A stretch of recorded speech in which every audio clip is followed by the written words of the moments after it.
Saludos, Masters de Star Wars. Yo soy la sombra del Imperio. ¿Qué? La sombra del Imperio. Aterrizó ya el séptimo y final capítulo del libro de Boba Fett, Masters. Uno que nos ha traído un monumental cierre por todo lo alto, en el regreso a la dirección de Robert Rodríguez, que nos narra todo esto muy a su estilo, con el enfrentamiento épico entre las fuerzas de Lord Fett y el sindicato de Pike en el episodio más largo de la serie hasta el momento. Es así que, continuando con esta bonita tradición del canal, que revisaremos un total de 41 curiosidades, easter eggs y referencias que quizás no todos vieron del capítulo 7 y final del libro de Boba Fett titulado En el nombre del honor, unos que apuntan hacia otros contenidos de la saga como cómics, novelas, series, videojuegos o hasta películas. Por lo que a partir de este momento, Masters, debo advertirles de que habrá spoilers de este capítulo por si no lo han visto aún. Y arrancamos así en primer lugar con Fennec Shand, haciendo referencia a cómo el traslado de especias era el gran negocio del capo Jabba el Hutt, explicándonos así el origen de su poder económico, así como el del cártel de los Hutts, donde curiosamente Han Solo era una de sus mulas traficando justamente este tipo de cargamento de polvo naranja ilegal. Aquí además resulta algo especial que utilicen las ruinas del santuario de Madame Garza, tal cual como un refugio, como lo indica el nombre de la cantina, para que resguardarse las fuerzas de Lord Fett, algo presente en todo el episodio. Algo que nos recuerda al western clásico de Butch Cassidy y Sundance Kid de 1969, donde se da una situación similar. Y en tercer lugar, aquí mismo Din Djarin se refiere a Mos Pelgo ahora como Freetown, aclarándole el nombre de nuevo a Boba, algo que también apunta al capítulo pasado, pero también al nombre que los aldeanos le dieron a este pueblo en las novelas de Aftermath. Esto pues a liberarse todos ellos previamente de la esclavitud. Después nos hicieron esperar para ver el X-Wing T-65 de Luke Skywalker con R2-D2 al mando y con sus S-Foils no desplegados para descender a Mos Eisley. Y justo esto asustaría en la plataforma a Pelimoto, aunque eso sí, veremos esta nave sin su piloto Luke. Y en relación a esto, tenemos un tiro de cámara desde el exterior del X-Wing, viendo aquí la perspectiva de R2-D2, como tal cual sucede en varios planos en las secuelas o incluso en Rogue One, algo que nos hizo dudar si tal vez el niño Grogu venía acompañado por el Jedi. Posteriormente, en el hangar de Pelimoto, vemos una pantalla con datos esquemáticos escritos en Auravesh con siglas DSA en vertical. Y también se indica el arribo de esta nave con su plano esquemático que del lado izquierdo nos dice X-Wing, así también como su modelo al lado derecho que dice T-65B Starfighter. Y para el punto 7 tiene todo el sentido del mundo que Pelimoto se ponga nerviosa por no tener las cosas en regla al pensar que llega una nave de la Nueva República, ya que, como recordarán, Masters, los pilotos Carson Teva y Trapper Wolf eran oficiales que utilizaban este mismo tipo de naves, como ya lo vimos antes en esta misma serie o en el Mandalorian 2. Después nos damos cuenta de que Grogu eligió la cota de malla de Beskar que le dio el mando en lugar del sable de luz de Yoda, porque ahora la porta bajo su túnica, lo que deja bastante claro que eligió el camino Mandalorian sobre el Jedi. Esto después de que el maestro Luke lo puso en esa disyuntiva en el capítulo pasado. Pero esto también nos deja abierto qué pensó Luke ante aquello, Masters. Y claro, no podemos dejar de mencionar la masiva reunión de droides de todas las eras de Star Wars que se da ahí. No solo pues con la llegada de R2-D2, sino con toda la tropa de Peli con su Gun Droid, también sus 3 Speed Droids como los que vimos en la amenaza fantasma, o hasta el droide Treadwell y el propio BD referenciando a Jedi Fallen Order. Y ni qué decir de R5-D4, que se vuelve a ver con R2 tras 9 largos años otra vez en el planeta Tatooine, tras esa clásica escena donde le falló un motivador y por eso R2-D2 se quedó con Luke Skywalker. Todo pues en una gran rima de la saga. Again, it's like poetry, so if they rhyme.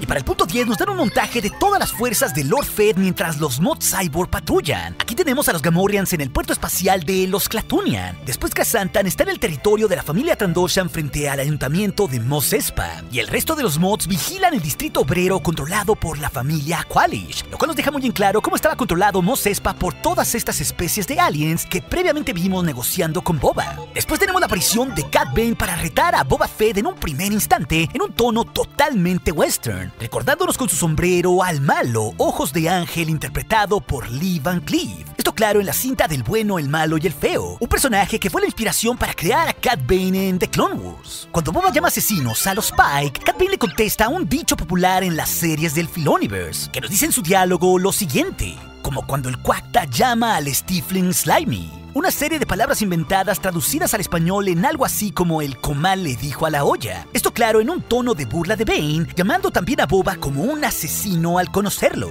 Y de hecho fue el propio Boba Fett quien le dijo esa misma frase a Koska Reeves y Bo-Katan Kryze en una cantina en el final del Mandalorian 2. If that's not the Quacta calling the Stifling Slimy, Well, if that isn't the quack they're calling the Stifling Slimy. En el lugar 13 vemos la tensión entre Boba y Bane y cómo se dicen de todo, recordándonos el pasado que ambos comparten en Clone Wars, ya que ambos estuvieron en la misma prisión. Además de que coincidieron ahí mismo en Tatooine en una misión en la que tuvieron problemas entre ellos por el liderazgo, lo que los llevó a un duelo de blasters previamente. Así que los dos ya tienen una larga historia de más de 28 años como rivales desde aquel entonces. Después, cuando las fuerzas de Fett son atacadas a traición por los Aqualish, los Trandoshan y los Klatooinians, aquí tenemos una referencia al doble. Primero hacia Game of Thrones, cuando los miembros de las familias salen de entre la gente común, como tal cual pasó con los hijos de la arpía que masacraban a los Inmaculados en aquella serie. Mientras que en el caso de Krrsantan, la forma en la que es asediado por los Trandoshan recuerda bastante a la película El Día de los Muertos Vivientes de George A. Romero del año 1985. Algo que también explica esta gran referencia del director Robert Rodríguez en este episodio. Posteriormente, cuando el mayordomo Twi'lek se ofrece a negociar por Boba, en sus diálogos nos referencia a la antigua capital de Coruscant que vimos en las precuelas, expresando con esto el desdén clasista de los que vienen en Coruscant o fueron educados en ella respecto a todos los habitantes del borde exterior. Algo que sucedía desde los tiempos de la Guerra de los Clones porque la República estaba en el núcleo y todos los separatistas se concentraban en los bordes exteriores. Después, cuando Boba Fett envía al mayordomo supuestamente a negociar, este elogia las bellezas del mundo de Obadiah. The negotiations were short. Y esto lo hace porque básicamente es el mundo natal de todos los Pike, un planeta que ya vimos en Clone Wars o Bad Batch, y de igual forma referencia los términos del contrato a Fett como el daimyo de Tatooine, como el poseedor de los territorios que antes controló Jabba el Hutt, una referencia más al antiguo capo que murió en el regreso del Jedi. En el lugar 17, si nos fijamos, la gente de Freetown usa un Landspeeder modelo B-35 Courier, uno que ya habíamos visto previamente con Cobb Vanth y sobre todo en la clásica escena de la visita a Mos Eisley en Una Nueva Esperanza con Luke Skywalker, Obi-Wan y los droides. Y un momento triste llega cuando nos dicen la muerte del comisario Cobb Vanth con las palabras del cantinero Weequay Tanti, unas que supuestamente confirmaban que lo asesinaron a sangre fría, aunque claro, esto es un engaño como lo descubrimos más tarde por las escenas postcréditos del episodio, Masters. ¿Y moriste? Por desgracia, sí. Pero sobreviví.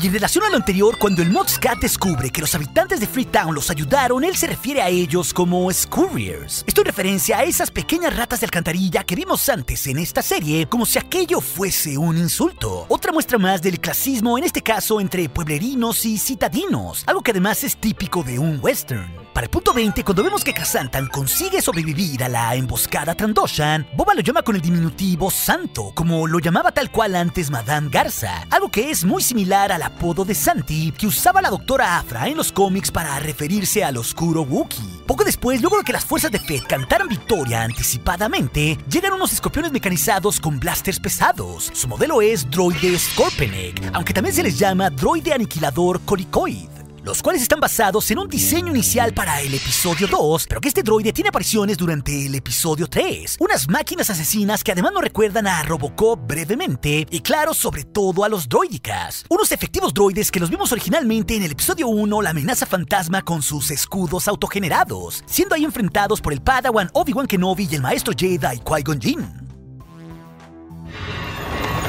Master, destroy us. Para el punto 22, cuando Krrsantan falla en su ataque ante los Scorpenek, él es rescatado por Drashi Scad. Y ven aquí a un montón de Pikes que se les acercan. Y allí el humano dice el clásico insulto de las precuelas es Limo, uno que inclusive el propio Sebulba volvió famoso durante las carreras de pods en el episodio 1.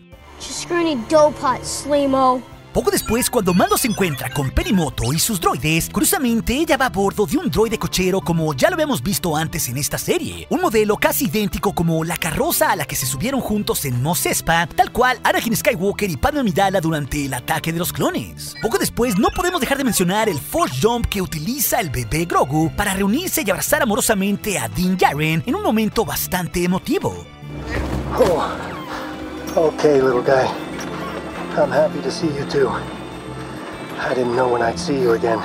Esta porquería se va a romper. En el lugar 25, cuando persiguen a las fuerzas de Fett, la chica Drash en sus diálogos nos da una referencia a que ella creció a un paso de Womp de ahí, y si acaso ellos retroceden más, los acorralarán. Y esto pues hace referencia a las clásicas ratas Womp que habitaban en Tatooine, las cuales ya hemos visto muchas veces, como las que cazaba Luke en el cañón Begars. Aquí mismo, para ejecutar su plan y distraer al droide escorpión, a Drash le terminan dando un rifle francotirador Cycler, uno como habitualmente usaban los Tusken Raiders y que además curiosamente es una de las armas más efectivas para dar tiros precisos a distancia en el videojuego de Battlefront 2. Poco después Boba monta al Rancor como ya nos lo habían prometido, justo pues como hacían las brujas de la antigüedad en Dathomir, las mismísimas hermanas de la noche. Y es más, es algo que hasta vimos de otra manera con el propio Starkiller en Legends, con cómo con el uso del lado oscuro de la fuerza domaba hacia los Rancors en The Force Unleashed. Y en el lugar 28, ni qué decir de ese gran momento, cuando el Rancor agarra a uno de los Pike y se lo traga, esto en una gran rima con el regreso del Jedi, haciéndonos recordar cómo el Rancor Patiza en aquella ocasión se comió a un Guardian Gamorrean frente a los ojos de Luke Skywalker. Y en relación a lo anterior, Masters, ¿qué les pareció el grito que se aventaron el mayordomo y Peli y Moto juntos al ver al Rancor?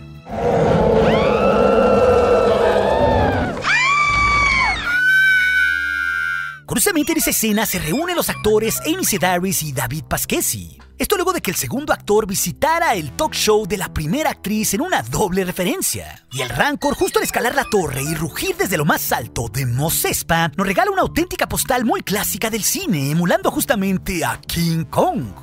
El simio que está ahí me parece familiar. Es King Kong.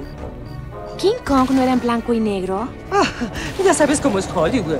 La colorean. Más adelante tenemos el duelo entre Boba Fett y Cad Bane, uno plagado de un montón de referencias, canonizando aún más su combate en los arcos inconclusos en The Clone Wars, cargando todo ese pasado donde ambos se conocen muy bien.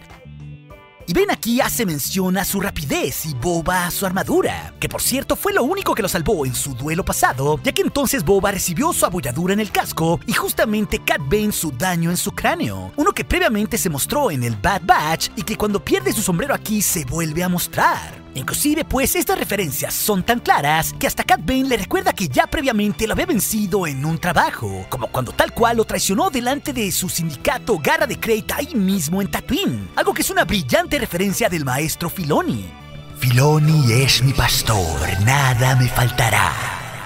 Y hablando de este duelo entre el clon y el Duros, no podemos dejar de señalar el duelo que tuvieron Cad Bane y Hunter en el Bad Batch, el cual curiosamente es vengado aquí por su hermano clon Boba Fett, una rima más entre las series de la saga. Para el punto 34, Cad Bane, antes de caer, le recuerda a Fett que él llevaba la sangre de su padre como un asesino, haciendo que recordemos con esto a Jango Fett, a quien también previamente Cad Bane conoció. Pero pese a ello, Boba define su propio camino, y por eso hace tanto sentido que Boba lo mate con el Gatherfee de su familia adoptiva, y no con el incivilizado blaster de su padre, algo bastante simbólico en la transformación de Boba.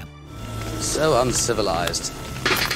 Sobre todo, Masters, porque Cad Bane termina a lo Jango, tirado ahí muerto en las arenas. Después volvemos a ver a Mos Eisley previo a la llegada de Fennec Shand, con sus característicos cascos de Stormtroopers empalados que ya habíamos visto antes en esta serie y también en la temporada 1 del Mandalorian, un recordatorio de los tiempos imperiales 5 años antes de esta serie. También en Mos Eisley vemos al líder Pike local, reunido ahí con todos los traidores de las 3 familias de Mos Espa, Dox Tracy, Garfalaquox y el jefe Klatooinian, esto al lado del alcalde Ithorian Mok Shaiz. Y aquí Robert Rodríguez interpreta a Dox Tracy con todo y el vestuario, además de que le da la voz al Ithorian, mientras que Barry Lowen es el Aqualish y Phil Amar el Klatooinian. Todo pues previo a que Fennec Shand los asesine a todos a sangre fría como una ninja. Y claro, todo Mos Espa, tras la guerra, está tan agradecido con Boba que además de reverenciarlo, unos niños ahí le ofrecen curiosamente un Mailorum, esa característica fruta que vimos antes en Rebels y también en esta misma serie, que inclusive en este episodio lo traducen mal en los subtítulos como melón negro. Esa fruta pues que comían los Tusken, aunque en inglés en los subtítulos sí se especifica que es un Mailorum.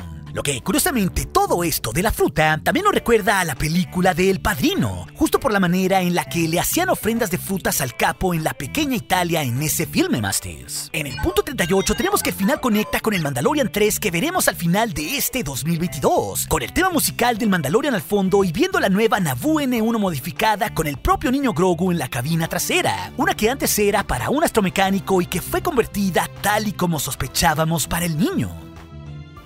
¿Quién te dijo? Yo te dije. ¿Quién te dijo? Yo te dije.